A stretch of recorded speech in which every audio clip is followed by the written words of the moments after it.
Assalamualaikum warahmatullahi wabarakatuh.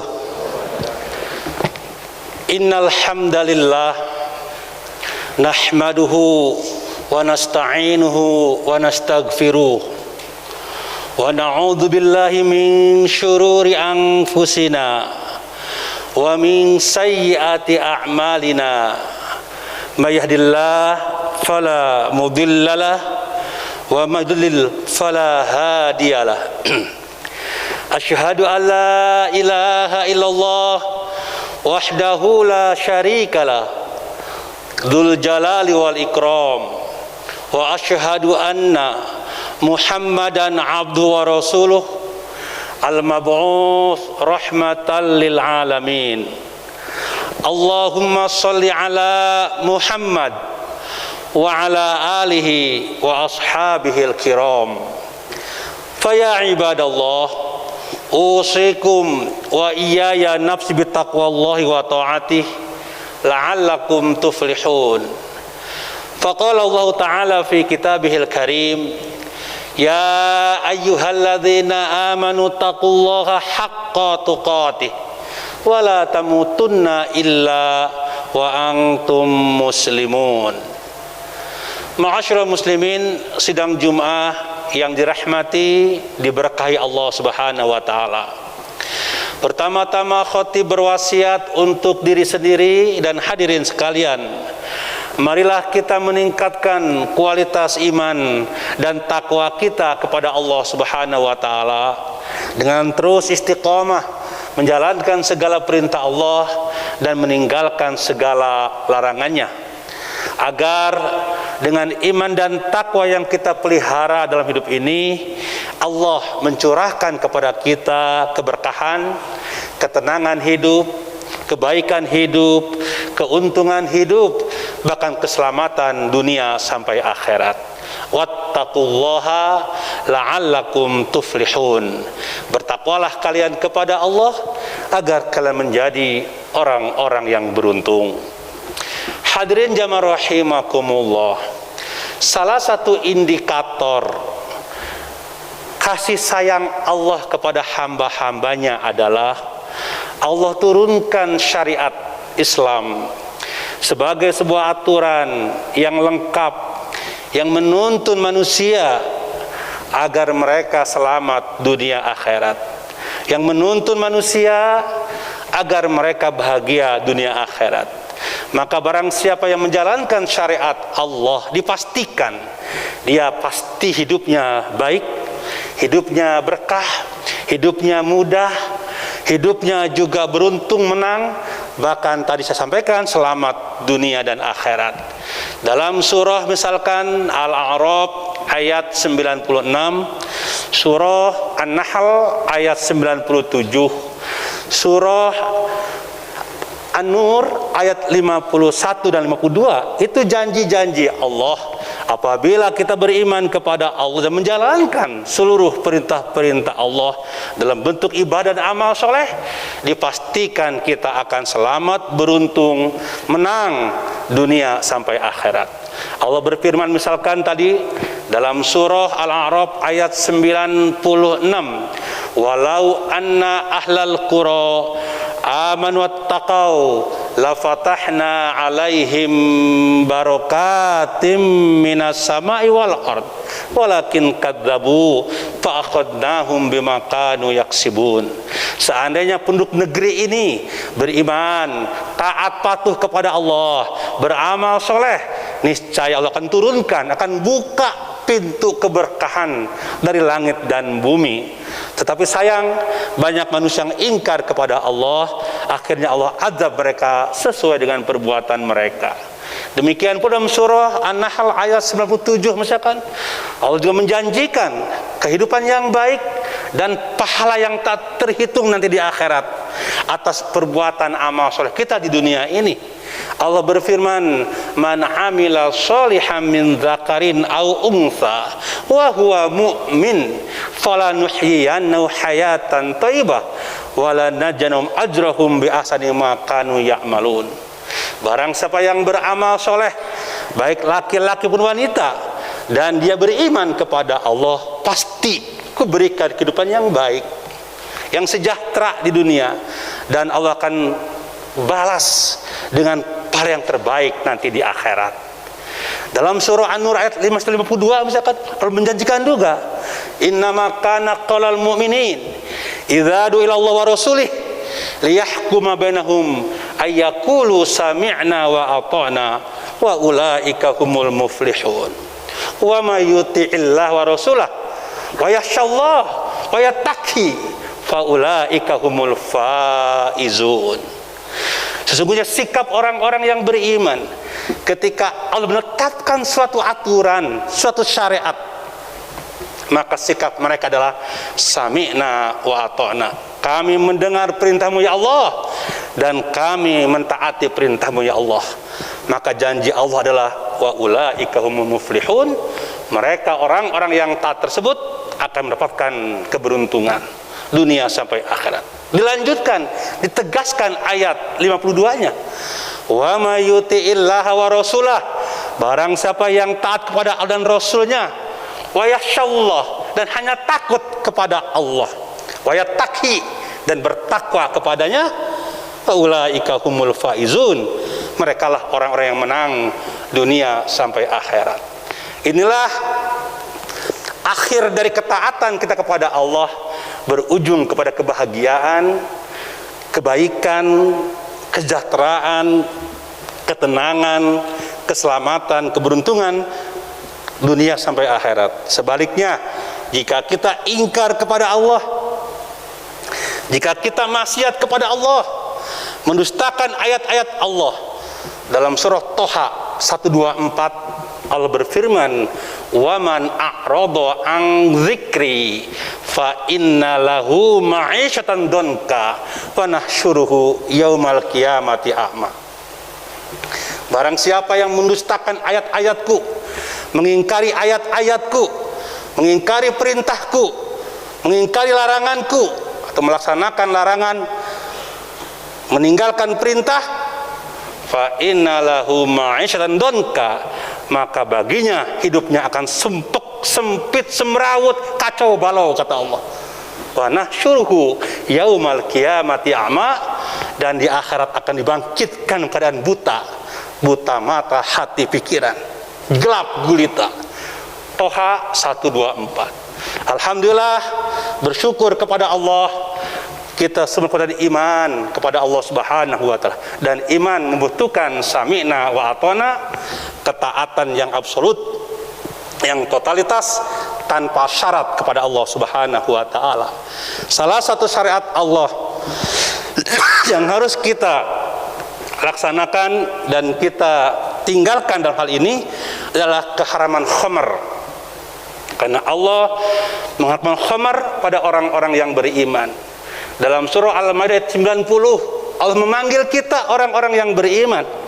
Ya ayyuhalladzina amanu, panggilan yang mulia, panggilan yang indah, penuh kedamaian, ini panggilan Allah berikan kepada kita semua. Ya ayyuhalladzina amanu. Setelah panggilan ada berita penting yang harus kita renungkan dan kita laksanakan tentunya. Apa itu? Surah Al-Maidah 90 itu, innamal khamru wal maisiru wal ansabu wal azlamu rijsun min amali syaitan fajtanibuh la'allakum tuflihun. Wahai orang-orang yang beriman, sesungguhnya khamar, judi, mengundi nasib, menyembah berhala, rizsun, perbuatan yang kotor, najis, dan itu perbuatan setan. Fajtanibuhu, tinggalkan perbuatan itu agar engkau la'allakum tuflihun, menjadi orang-orang yang beruntung. Innama yuridu syaitan ayuqi'a bainakumul adawah wal baghdha fil khamri wal maisir wa yasuddakum an dzikrillah wa anis shalah fahal antum muntahun. Ayat berikutnya 91-nya. Sesungguhnya setan itu menginginkan engkau untuk selalu bermusuhan, saling membenci, saling berkelahi, dan menolak engkau, melencengkan engkau dari jalan Allah, dari ingat kepada Allah dan dari salat, apakah engkau sudah tidak mau meninggalkan khamar ini? Fal antum muntahun. Sudah jelas-jelas khamar itu banyak kerusakannya. Hadirin jamaah rahimakumullah, itulah kasih sayang Allah kepada kita. Allah haramkan khamar agar kita menjadi orang-orang yang baik, orang-orang yang indah dalam hidup, orang-orang yang nyaman dalam hidup, dan orang-orang yang selamat bahagia dunia dan akhirat. Kenapa? Karena dalam khamar itu banyak sekali kerusakan dalam hidup umat manusia. Rasul menyebut khamar sebagai ummul khaba'ith, yaitu induk sumber keburukan, sumber kejahatan, sumber ketidakbaikan dalam hidup umat manusia. Dan Allah juga menyebut sebagai pintu segala keburukan. Rasul bersabda, la tashrab al-khamra fa innaha miftah kulli syarr. La tashrab al-khamr, janganlah engkau minum khamar. Fa innaha, sungguhnya khamar itu miftahu, pintu, kulli syarrin, pintu segala perbuatan yang buruk, segala perbuatan yang jahat. Dengan minum khamar, kejahatan akan dilakukan oleh umat manusia. Bahkan Rasul menyampaikan 10 golongan yang akan mendapat laknat dari Allah Subhanahu wa taala berkaitan dengan khamar tersebut. Yang pertama adalah asiraha, yaitu orang yang memerasnya. Yang kedua wa mu'tasiraha, orang yang minta memeras khamar tersebut. Yang ketiga wasyaribaha, orang yang meminum khamar. Yang keempat wahamilaha, yang membawa khamar. Yang kelima wal mahmulah ilaih, yang minta diantar khamar tersebut. Selanjutnya wasaqiyaha, orang yang menghidangkan khamar itu. Yang ketujuh wabayaha, orang yang membeli khamar. Yang kedua wa'akila samaniha, dan yang memakan hasil penjualannya. Yang kesembilan wa mushtarilaha, orang yang membelinya. Dan yang ke-10 adalah wa mushtaratulahu, orang yang minta dibelikan khamar tersebut. Semua yang berkaitan dengan perbuatan khamar mendapat laknat Allah Subhanahu wa taala. Ini dari hadis dari Anas bin Malik, an Anas, la'ana Rasulullah SAW asyratan, Allah melanat 10 golongan terkait dengan perbuatan khamar tersebut yang tadi saya sebutkan di atas. Dengan demikian maka begitulah hebatnya kerusakan khamar, sampai Allah juga memerintahkan kita untuk meninggalkan khamar tersebut. Paling tidak ada 5 juga kerusakan khamar. Yang pertama adalah merusak agama, karena orang dengan minum khamar akan lupa kepada Allah, akan hilang ingatan terhadap agamanya, dan akan meninggalkan sholat, tentunya meninggalkan syariat Allah dengan khamar tersebut, sehingga agama tidak terjaga. Tadi dalam surah Al-Maidah ayat 91 Allah juga menyampaikan bahwa khamar itu wa yasuddakum an dzikrillah wa anis shalah. Yang kedua, khamar tersebut akan merusak akal. Jika akal sudah rusak, maka hilanglah kemuliaan manusia. Manusia mulia karena akalnya, diantaranya qimatun nas al akal, bahwa harga manusia itu ada pada akalnya. Kalau akal sudah hilang, maka hilanglah kemuliaan manusia. Dengan demikian maka dalam agama akal menjadi tempat bergantungnya taklif. Al aklu manatut taklif, dan agama itu adalah akal. Adinul akal, la dina liman la akla lahu. Dengan demikian akal kita jaga. Khamar akan merusak akal manusia sehingga menjatuhkan martabat kemuliaan manusia di dunia, tentu sampai akhirat kelak. Yang ketiga, khamar pun akan melahirkan kebencian, permusuhan dan sesama manusia. Karena khamar, manusia bisa saling bunuh-membunuh, sehingga nyawa terancam, jiwa terancam gara-gara khamar. Dan yang keempat, tentunya harta pun tidak akan produktif dengan khamr. Karena harta yang produktif menurut Nabi adalah yang dicari dengan cara yang halal dan dibelanjakan untuk kepentingan yang halal dan yang baik dan Allah Subhanahu wa taala. Ketika kita membeli khamr, kita telah merusak daripada harta kita sehingga akan merusak pada kehidupan kita. Dan yang terakhir, yang kelima, khamr akan merusak regenerasi dan akan merusak produktivitas hidup umat manusia. Ketika agama rusak, ketika akal rusak, ketika harta rusak, ketika jiwa terancam, maka kehidupan akan menjadi kacau balau. Dengan demikian maka Allah melarang khamr dengan keras. Dalam surah Al-Maidah ayat 90 tadi, Allah samakan khamr dengan perbuatan setan. Artinya, jika ada manusia yang meminum khamr, maka dia telah mengikuti langkah-langkah setan. Dan setan musuh yang nyata bagi manusia dan tempatnya di neraka. Dengan demikian adalah kewajiban kita untuk meninggalkan khamr sebagaimana perintah Allah, fajtanibu. Jauhilah, tinggalkanlah khamr secara total tanpa tawar-menawar. Dan jika kita melihat di sekitar kita ada meminum khamr, kewajiban kita melakukan amar ma'ruf nahi munkar. Kenapa? Jika kita berdiam diri ketika khamr itu menjadi budaya hidup umat manusia, masuklah ayat 25 Al-Anfal. Allah berfirman, wattaqu fitnatal la tusibannal ladzina zalamu khassa wa'lamu annallaha syadidul iqab. Takutlah kalian kepada sebuah azab jika dia turun, bukan hanya menimpa orang-orang yang munkar saja, orang-orang yang zalim saja, orang yang baik pun akan kebagian azab tersebut. Kenapa? Karena orang baiknya asik dengan kesalehan individual, kesalehan ritual. Dia tidak peduli dengan yang terjadi kemungkaran di tengah-tengah hidup masyarakat dan bangsanya. Adalah kewajiban kita juga untuk terus bagaimana melakukan amar nahi munkar agar perintah Allah ini dapat ditinggalkan secara individu dan secara bersama-sama. Demikianlah khutbah singkat pada siang hari ini. Semoga menambah keimanan dan ketakwaan kita kepada Allah Subhanahu wa taala.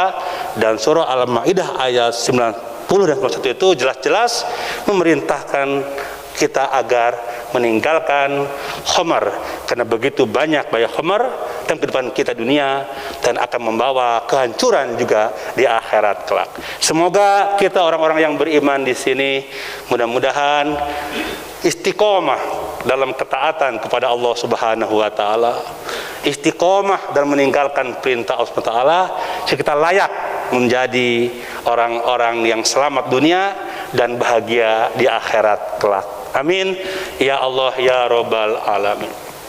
A'udzu billahi minasyaitonir rajim. Ya ayyuhalladzina amanu innamal khamru wal maisir wal ansab wal azlam rijsun min amalis syaitan fajtanibuh la'allakum tuflihun. Barakallahu li wa lakum fil Qur'anil Karim wa nafa'ani wa iyyakum bi'adzikil hakim.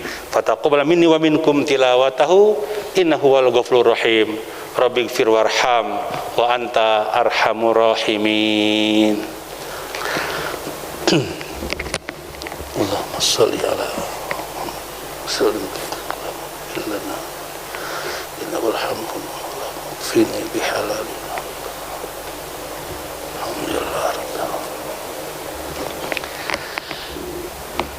Alhamdulillahilladzi ja'alal islama khudu'a wa qiyada wa ja'alal imana tasdiqa wa id'ana. Asyhadu an la ilaha illallah wahdahu la syarikalah al malikul haqqul mubin wa asyhadu anna Muhammadan abduhu wa rasuluh shadiqul wa'dil amin. Allahumma shalli ala Muhammad wa ala alihi wa ashabihil kiram. Fa ya ibadallah usikum wa iyaya bitaqwallah faqad fazal muttaqun. Innallaha amarakum bi amrin bada'a fihi bi nafsihi. Innallaha wa malaikatahu yusholluna 'alan nabi. Ya ayyuhalladzina amanu shallu 'alaihi wa sallimu taslima. Allahumma shalli 'ala sayyidina wa habibina wa syafi'ina wa maulana Muhammad wa sallim wa radhiyallahu tabaraka wa ta'ala an kulli sahabati Rasulillahi ajma'in. Allahumma ighfirlil mu'minin wal mu'minat wal muslimin wal muslimat al ahya'i minhum wal amwat. Allahumma adfa' 'anna al bala wal waba wal fahsya wal munkar wal mihana wal fitan ma zahara minha wa ma batan min baladina hadza khassah wa min buldanil muslimina 'ammah.